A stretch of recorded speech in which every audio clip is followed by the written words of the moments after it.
Sveiki! Birželio 1 dieną vienas investicinės sąskaitos traukinys jau išvažiavo. Jeigu iki 2024 metų pabaigos buvai įsigijęs akcijų, ETF ar kitų investiciniai sąskaitai tinkamų finansinių produktų, jų įsigijimo kainą investiciniai sąskaitai galėjai priskirti tik deklaruodamas 2025 metų pajamas. Iki 2026 metų birželio 1 dienos. 2027 metais į šį vagoną jau nebeįlipsi. Tačiau tai nereiškia, kad pati investicinė sąskaita užsidarė. Naujas investicijas ir toliau galima vykdyti per investicinę sąskaitą. Tiesiog seniau įsigytoms investicijoms skirtas 1 metų pereinamasis langas jau užsivėrė. Todėl dabar nebežiūrėkime atgal ir nesvarstykime, ar reikėjo suspėti. Geriau pasidėliokime, ką daryti toliau. Ar visą uždirbtą prieaugį reinvestuoti per investicinę sąskaitą? Ar kasmet dalį pelno realizuoti ir naudotis 500 eurų lengvata? O gal šios variantus galima derinti? Bet prieš lipant į bet kokį investavimo traukinį, pirmiausia reikėtų turėti pagalvę netikėtai dienai. Pagalvė nėra investicinis portfelis. Jos užduotis nėra uždirbti maksimalią grąžą. Jos užduotis būti pasiekiamai tada, kai sumažėja pajamos, sugenda automobilis, prireikia skubaus remonto arba gyvenimas vienu metu atsiunčia ne vieną sąskaitą, o visą jų puokštę. Jeigu šios pinigus laikysi akcijose ar ETF-ose, gali tekti investicijas parduoti būtent tada, kai rinka nukritusi. Tuomet pardavimo laiką pasirinksi ne pats. Jį už tave pasirinks sugedęs automobilis. Todėl pagalvė netikėtai dienai turi būti lengvai pasiekiama, o investuoti reikėtų tuos pinigus, kurių artimiausių metų neprireiks. Investicinė sąskaita nėra atskira investicija ar specialus banko produktas. Tai mokestinis režimas. Per investicinę sąskaitą galima parduoti vienas investicijas, įsigyti kitas ir uždirbtą grąžą reinvestuoti. Pajamų mokestis atsiranda tada, kai iš investicinės sąskaitos išmokėta suma viršija likusį tavo įnašą. Nuo 2026 metų tokia apmokestinamoji suma apmokestinama 15% pajamų mokesčio tarifu nepriklausomai nuo jos dydžio. Taigi investicinė sąskaita mokesčio nepanaikina. Ji leidžia atidėti jo sumokėjimą iki tol investuoti didesnę sumą. Tačiau per investicinę sąskaitą gautoms pajamoms 500 eurų finansinių produktų pardavimo pelno lengvata netaikoma. Dabar palyginkime du skirtingus investavimo modelius. Abiem atvejais žmogus kiekvienų metų pradžioje investuoja po 1200 eurų. Darome prielaidą, kad investicijų vertė kiekvienais metais padidėja 10%. Tai tik matematinė prielaida, ne pažadas, kad rinka kiekvienais metais gražiai ir tvarkingai uždirbs po 10%. Pirmoju atveju žmogus metų pabaigoje realizuoja ir išsiima tik uždirbtą prieaugį. Jo paties įmokėtas kapitalas niekur nedingsta, jis lieka investuotas. Antruoju atveju žmogus neišsiima nei kapitalo, nei prieaugio. Viskas lieka investicinėje sąskaitoje ir toliau auga. Pirmųjų metų pradžioje žmogus investuoja 1200, esant 10% prieaugių metų pabaigoje investicijų vertė padidėja 120 eurų. Žmogus realizuoja ir išsiima tik tuos 120 eurų. Patys investuoti 1200 lieka portfelyje. Kitų metų pradžioje žmogus papildomai neša dar 1200. Taigi jo paties investuotas kapitalas jau pasiekia 2400. Metų prieaugis 240 eurų. Jis vėl išsiimamas, o 2400 eurų kapitalas lieka investuotas. Ir taip vyksta kiekvienais metais.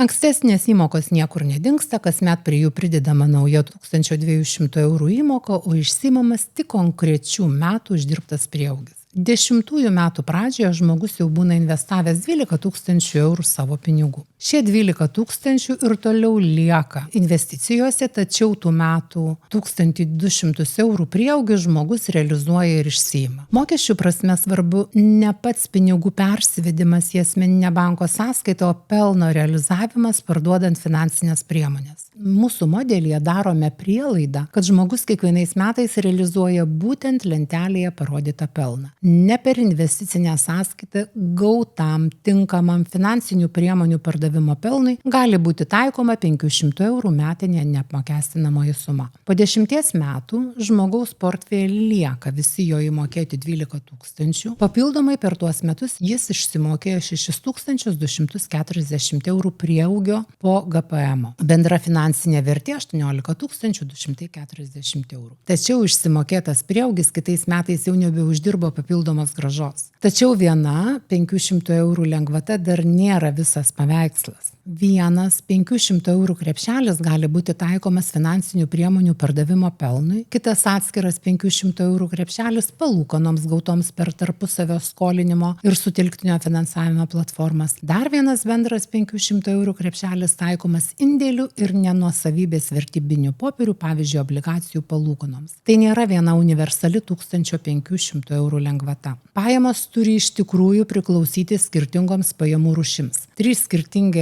ETF-ai 3 lengvatų nesukuria. Jų pardavimo pelnas vis tiek patenka į vieną finansinių priemonių pardavimo krepšelį. Jeigu mūsų modelio metinė investavimo grąža būtų tinkamai paskirstyta tarp atskirų pajamų rūšių, didžiausia metinio 1200 eurų suma tilptų į bendrą 1500 eurų lengvatų dydį. Tokiu atveju per 10 metų pajamų mokestis galėtų ir neatsirasti, o bendra žmogaus finansinė vertė siektų 18 600.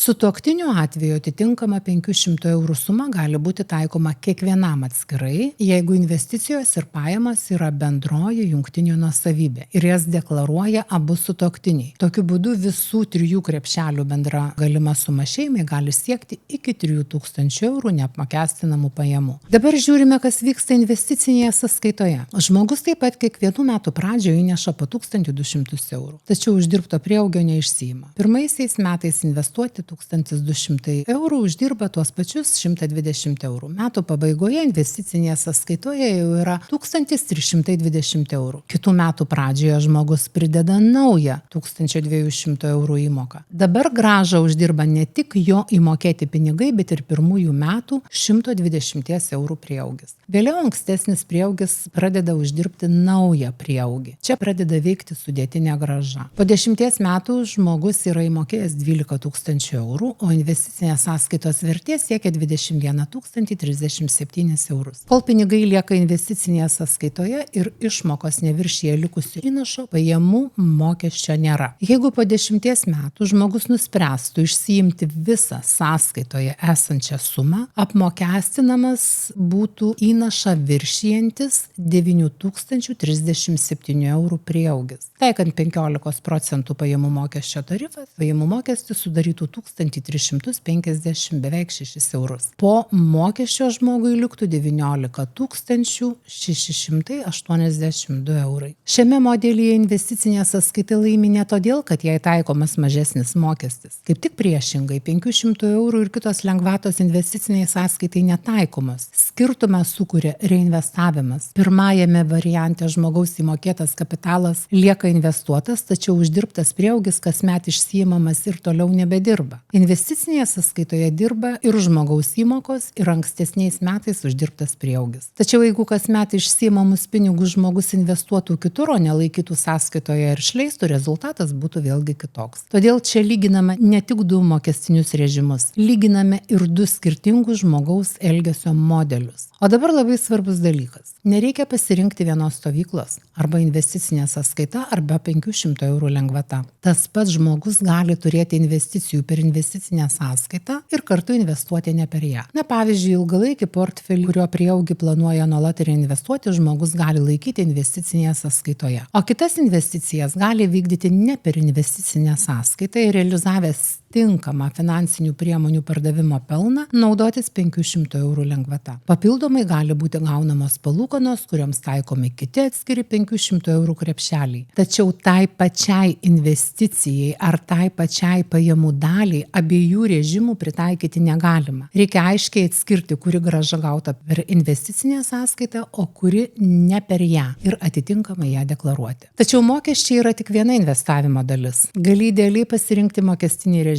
Bet jeigu nežinai, ką investuoji, kokią riziką prisiimi ir kiek laiko gali laikyti pinigus, vien investicinė sąskaita tavo portfelio neišgelbės. Todėl, jeigu nori susidėlioti ne tik mokesčius, bet ir patį investavimo planą, labai rekomenduoju Financial Lithuanians investavimo mokymus. Juose gali pradėti nuo investavimo pagrindų ir nuosekliai susidėlioti savo sprendimus. Ne kaimyno, ne socialinių tinklų gurų, o savo. Nuorodą į mokymus rasi po šiuo vaizdo įrašu. Taigi prieš pasirinkdamas investicinę sąskaitą paklausk savęs, ar prieaugį planuoju išsiimti, ar reinvestuoti, ar mano metinis realizuotas pelnas telpa į 500 eurų lengvatą, ar gaunu skirtingų rūšių investavimo pajamų, kurioms taikomi atskiri lengvatų krepšeliai, ar dalį investicijų verta laikyti investicinėje sąskaitoje, o dalį už jos ribų. Ir svarbiausia, ar jau turiu pagalbę netikėtai dienai. Investicinė sąskaita nėra nei išsigelbėjimas, nei blogas pasirinkimas. Tai vienas iš įrankių. Kartais apsimoka naudoti investicinę sąskaitą, kartais kasmetinės lengvatas, o kartais geriausias sprendimas yra šiuos du variantus derinti. Todėl pirmiausia nuspręs, kaip investuosi ir kada tau reikės pinigų, o tik tada rinkis mokestinį režimą. Iki pasimatymo.